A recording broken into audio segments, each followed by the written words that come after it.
Student I welcome you here in this channel. तो class 11 का ये आप लोगों का चैप्टर है, ये फोटोग्राफ पोएम है। और आपको पता है कि क्लास 11 में एक सेंट्रल आइडिया आता है और एक एक्सप्लेन विथ रेफरेंस आएगा आपको लिखने के लिए।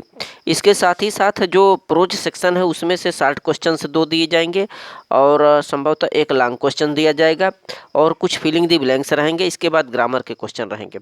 तो यहाँ पर एक फोटोग्राफ जो पोएम है, फर्स्ट पोएम, इसका सेंट्रल आइडिया और इसके भावार्थ को हम हिंदी में समझा चुके हैं और उसका लिंक हम अपने डिस्क्रिप्शन में दे रहे हैं, जाकर के चेक करेंगे। साथ ही साथ इसका जो एक्सप्लेन है, इसका जो एक्सप्लेन विथ रेफरेंस है स्टूडेंट यहाँ पर देख पा रहे हैं, ये explain with reference to the context of the following stanza. इसमें से हमने ये फर्स्ट करा रखा है, ये वाला द कार्डबोर्ड से लेकर के कैमरा तक, ये हमारे यूट्यूब चैनल पर अपलोड है। यहाँ से हम बी वाला पहले देखते हैं, सम 20 से डॉट लास्ट तक। तो जो भी हमारे चैनल पर ये अपलोड किए गए एक्सप्लेन विथ रेफरेंस और ये सेंट्रल आइडिया है, उसका लिंक हम डिस्क्रिप्शन में दे रहे हैं। हमारा चैनल का एक प्लेलिस्ट है और इंग्लिश क्लास 11 NCERT, उस पर जा कर के चेक करें, सारा वीडियो मिल जाएगा। और जो लोग चैनल पर नए हैं स्टूडेंट, प्लीज़ सब्सक्राइब कर दें।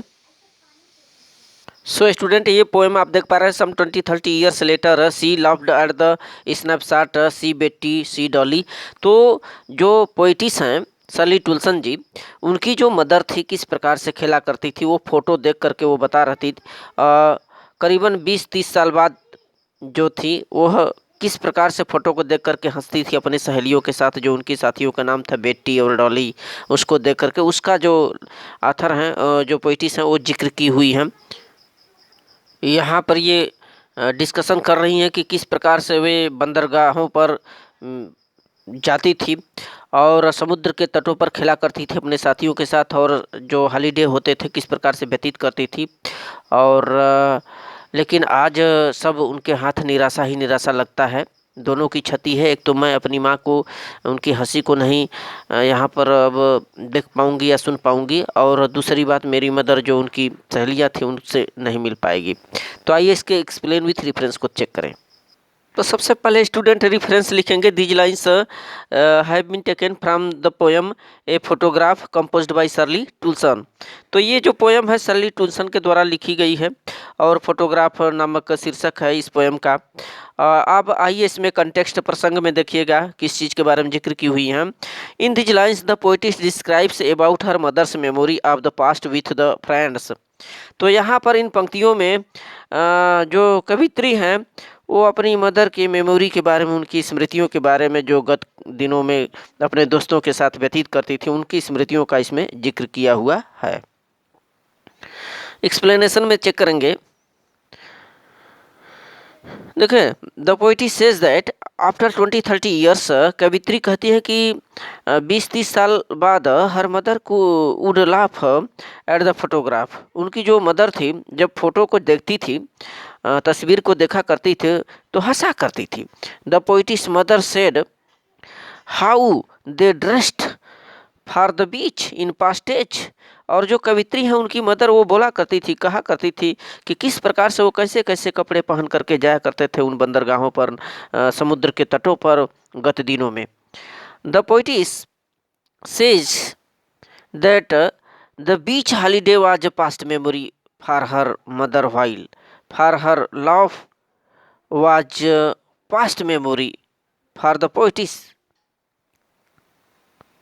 यहाँ से चेक करेंगे। The poetess mother said how they dressed for the beach past days. कवित्री कहती हैं कि उनकी माँ जब जाती थी समुद्र तटों पर तो कैसे वस्त्र पहना करती थी। यहाँ पर जिक्र किया है किस प्रकार से ड्रेस पहन करके अपने साथियों के साथ समय को, हॉलीडेज को व्यतीत करने वो लोग जाती थी। The poetess says that the beach holiday was past memory. कवित्री कहती है कि जो बंदर ये समुद्र तटों पर जो छुट्टियां व्यतीत करने जाते थे वो अतीत की एक स्मृति बन गई है उनके मदर के लिए।